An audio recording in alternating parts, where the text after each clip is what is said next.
So this happened about 3 years ago, but I'm still getting messages asking for the full story after my comment blew up on. Buckle up, because this is a wild ride. I lived in this quiet suburban neighborhood in Ohio for about 5 years. Nice place, older folks mostly, everyone kept to themselves. The kind of street where people wave when they're walking their dogs, where Mrs. Henderson would bring you soup when you were sick, and where the biggest drama was usually about whose turn it was to organize the annual block party. My house was a modest 2-bedroom ranch that I'd bought after saving for years, and I was genuinely happy there. I had a decent relationship with all my neighbors. We weren't best friends, but we respected each other's space and helped out when needed. Then this absolute unit of human garbage named Tyler moved in next door.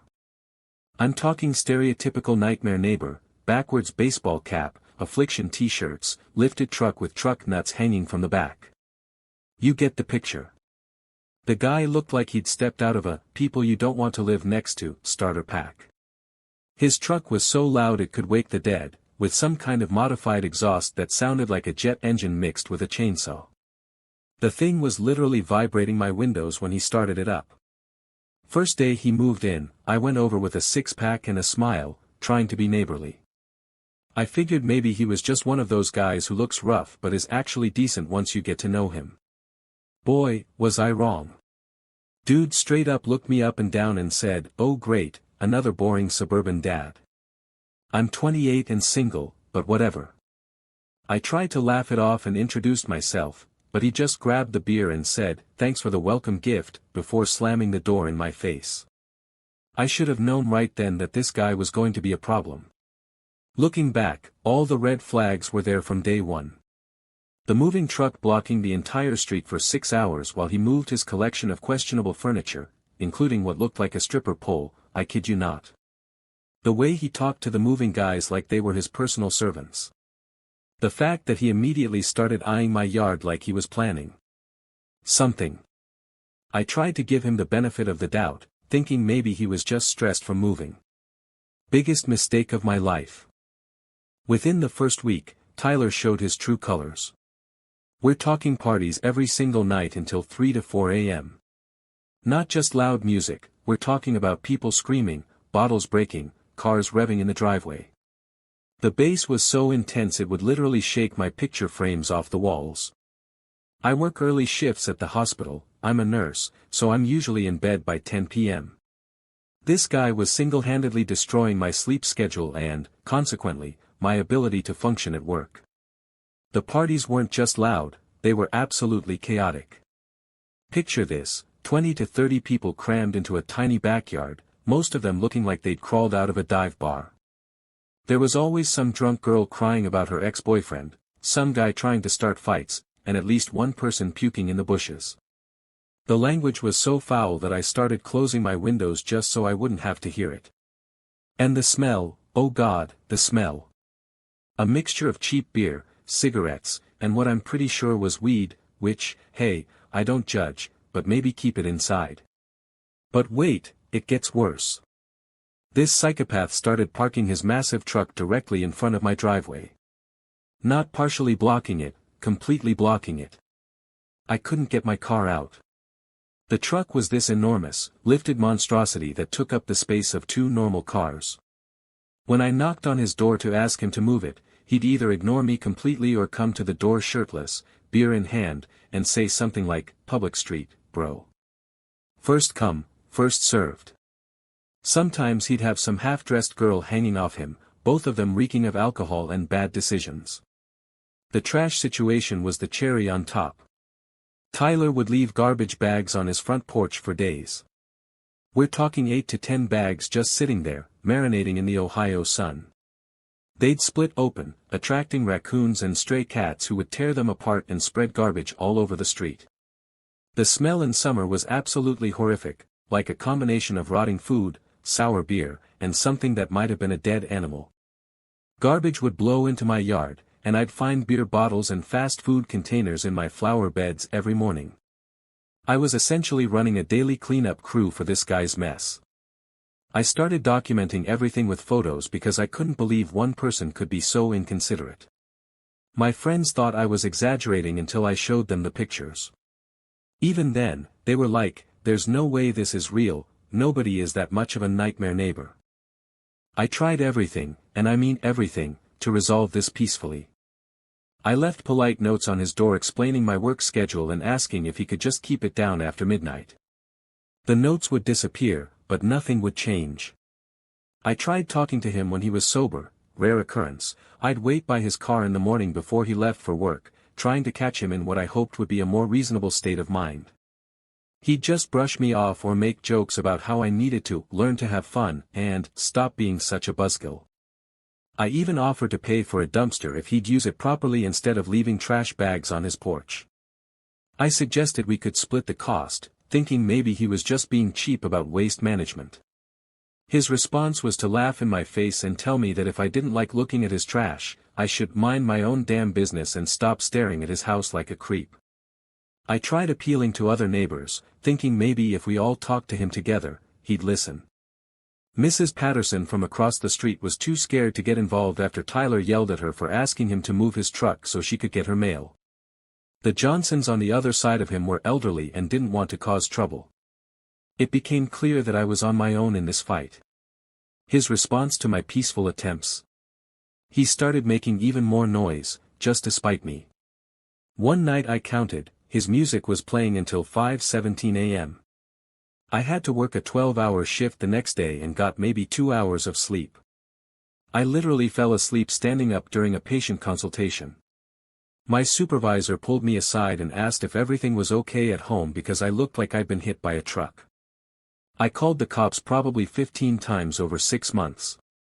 They'd show up, Tyler would turn the music down and act all innocent, putting on this whole, "I'm just a working guy trying to relax," performance.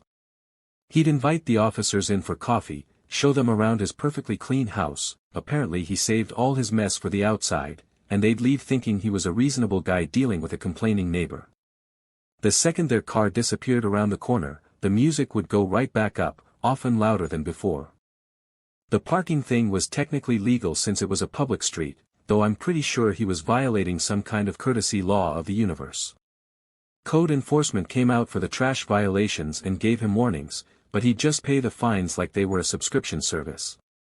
I found out later he was making decent money in sales, so the $50 to $100 fines were just a cost of doing business to him. I was going insane. My friends started commenting on how exhausted I looked, how I'd lost weight from stress, how I seemed angry all the time. I was making mistakes at work because I was so sleep-deprived. My dating life completely dried up because I was either too tired to go out or too stressed to be good company. This guy was literally ruining my life and seemed to enjoy every second of it. I'd catch him smirking at me through his window sometimes, like he knew exactly what he was doing and found it hilarious. The incident that broke me happened on a Tuesday night in July. I had just gotten home from a brutal 14-hour shift. We'd lost 2 patients that day. One was a 7-year-old girl who came in after a car accident, the other was an elderly man who'd been fighting cancer, and I was emotionally and physically drained. My scrubs were soaked with sweat, my feet were killing me, and I felt like I'd been through a war zone. All I wanted was to take a shower, maybe heat up some leftover pizza, and sleep for 10 hours straight. But of course, Tyler was having another rager. This one was even worse than usual. Apparently, it was someone's birthday, so they had extra reason to be obnoxious. The music was so loud I could feel it in my chest when I walked up to my front door. There were cars parked on my lawn and someone had apparently been using my outdoor water spigot without permission because there was a trail of muddy water leading from my house to his backyard. I took 3 Advil, put in earplugs, and tried to sleep. No luck. At around 2 a.m., I hear this commotion in my backyard, voices, laughter, and what sounded like someone opening and closing a door. I figured maybe someone was just taking a shortcut through my yard to get to the street, which was annoying but not worth getting up for. Then I heard the unmistakable sound of liquid hitting leaves. I look out my bedroom window, and there are 3 drunk people from his party pissing on my vegetable garden. Not just casual peeing, we're talking full-on, pants down, making a show of it urination. The garden my late grandmother helped me plant before she passed away 2 years earlier. The only thing I had left that reminded me of her and the afternoons we'd spent together. These plants weren't just vegetables to me, they were living memories.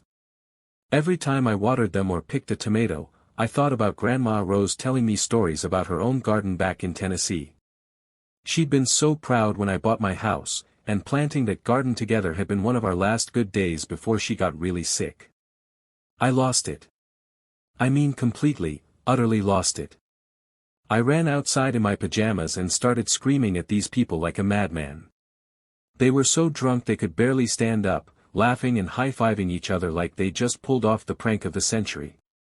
One of them, a girl who couldn't have been more than 19, actually took a selfie with my ruined plants in the background. Tyler came stumbling over, drunk off his ass, and instead of apologizing or being even remotely decent, he started laughing. He said, "And I'll never forget this, dude, it's just dirt and plants. Get over it, you psycho. It's not like they pissed on your mom's grave or something." The fact that he was so close to the truth made it even worse.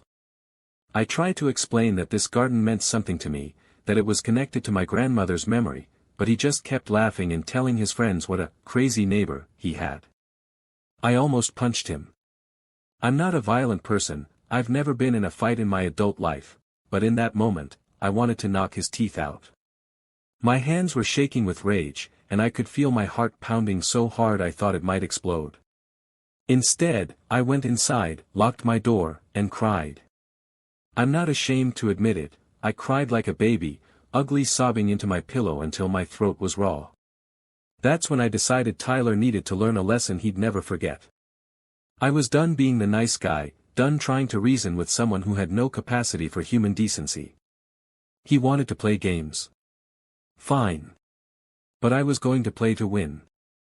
I spent the next 2 weeks in full reconnaissance mode. I started paying attention to Tyler's schedule, his habits, his friends, his weaknesses. I bought a small notebook and started writing everything down: what time he left for work, what time he came home, what days he had parties, who his regular guests were. I felt like I was planning a military operation, which, in a way, I probably was. I learned that Tyler worked Monday through Friday, usually leaving around 8:30 in the morning and coming home between 5:30 and 6 o'clock in the evening. He had parties mostly on weekends, but on weekdays he had small get-togethers that lasted until 2 or 3 in the morning. He had 3 regular friends who came over all the time, 2 guys who looked like they'd never been to the gym but talked like MMA fighters, and a girl with bleached hair who seemed to exist solely to laugh at everything the guys said. And then I discovered, Tyler was obsessed with his lawn. Every weekend, he spent hours with a ruler, checking that the grass was exactly 2.5 inches tall. He installed an expensive sprinkler system that probably cost more than my car. He pulled weeds by hand with tweezers, as if he were performing surgery. For a guy who lived like a complete slob and left trash everywhere, his lawn was his pride and joy. One Saturday morning, I watched him from my window. He watered specific areas, checked the soil moisture with some fancy digital meter, and even had different types of fertilizer for different parts of the yard. This guy probably spent $500 a month on lawn care products. He took pictures of his grass from different angles and posted them on social media with captions like, "Perfection takes dedication," and "Living the American Dream, one blade at a time." I also learned that Tyler worked as a salesman at some tech company downtown and seemed to be making good money, which explained how he could afford all those noise violation tickets and his expensive lawn care obsession. But here's the catch: he was renting the house from his uncle, who lived in Florida and had no idea what was going on. I found this out by overhearing a phone conversation in which Tyler complained that Uncle Marcus always calls to check on the house and that he has to please the old man to keep his cheap rent. I started researching everything I could about lawn destruction, property management laws, and corporate social media policies. I learned about so-called Roundup herbicide residue, and how certain chemicals can create very specific patterns in grass that remain forever. I also dug around on social media and found Uncle Marcus' Facebook profile with contact information and photos of him visiting the house before Tyler moved in. But the real gold mine turned out to be Tyler's own social media. This idiot documented every party, every noise complaint, every interaction with his neighbors. He bragged about driving his boring neighbor crazy, and posted videos of his friends making noise at 3 a.m., because it's fun. He even had photos of trash with captions like, "My porch, my rules." My plan was beautiful in its simplicity. I was going to ruin the lawn and get away with it. It had to be surgically precise, devastating, and completely justified. And the best part? Everything I planned to do was based on Tyler's own documented behavior. The first phase took place on Thursday evening while Tyler was at work. I checked his schedule. He had some kind of corporate event that always ran late on Thursdays, so I knew he wouldn't be home until midnight. I'm not proud of this, but around 11 p.m., I snuck into his backyard with a concentrated salt solution I had prepared in advance. I didn't want to cause any accidental damage. I planned everything carefully. I wrote, "Indifferent," in huge letters in his backyard, each letter about 1.2 meters high and 60 centimeters wide. The salt would permanently kill the grass in those spots, creating a message that could be seen from his house, from the street, and probably from Google Earth. First, I practiced writing the letters in my yard with chalk to make sure the proportions were right. The whole operation took about 45 minutes, and the entire time I was shaking from adrenaline. Every car that drove by made me think I was about to get caught, but I was determined. I carefully measured out the salt solution. It was concentrated enough to kill the grass permanently, but not so strong that it would damage the soil beneath it. For future growth, I'm not a monster. I documented everything over the course of several months. Every noise complaint, every parking violation, every piece of trash in my yard.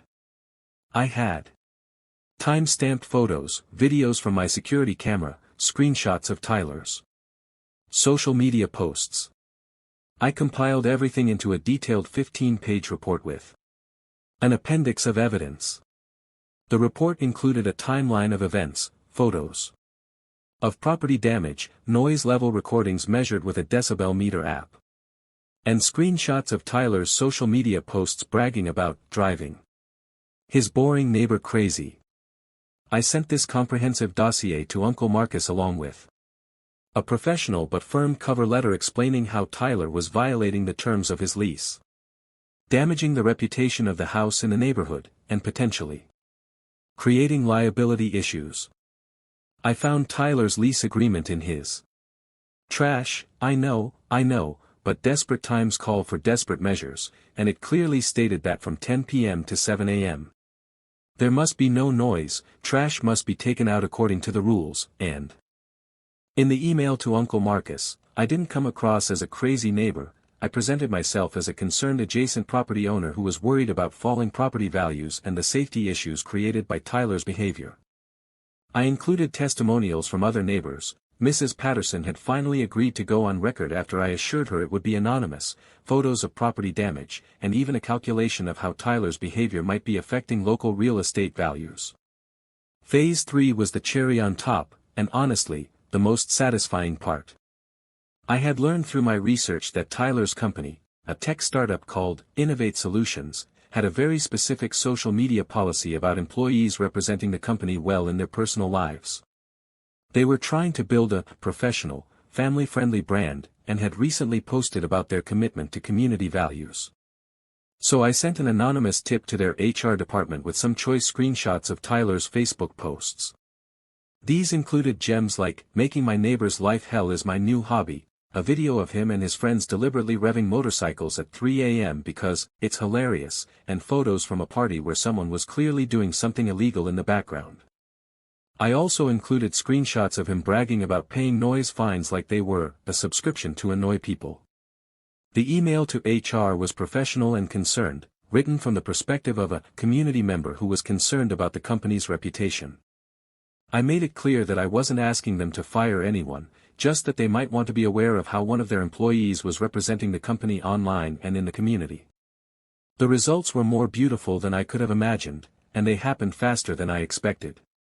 Tyler discovered the lawn situation on Saturday morning around 7 a.m.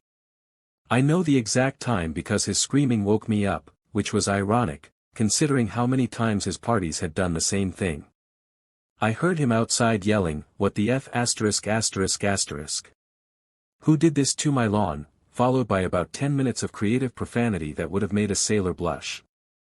I casually walked to my kitchen window with my coffee and watched him running around his backyard like a madman, taking photos from every angle. He spent the entire weekend trying to figure out how to fix it, calling lawn care companies, Googling solutions, even trying to scrape the salt off with a shovel, which doesn't work. By the way, once salt kills grass, it's done. The word, inconsiderate, was burned into his lawn for the whole neighborhood to see, and it was perfect. Mrs. Patterson later told me she saw Tyler on his hands and knees with a magnifying glass, trying to figure out exactly what had been used. But the lawn was just the appetizer. Uncle Marcus called Tyler that same Saturday afternoon. I know this because I could hear Tyler yelling on the phone from my house. Apparently, Uncle Marcus was not happy about the detailed report he'd received.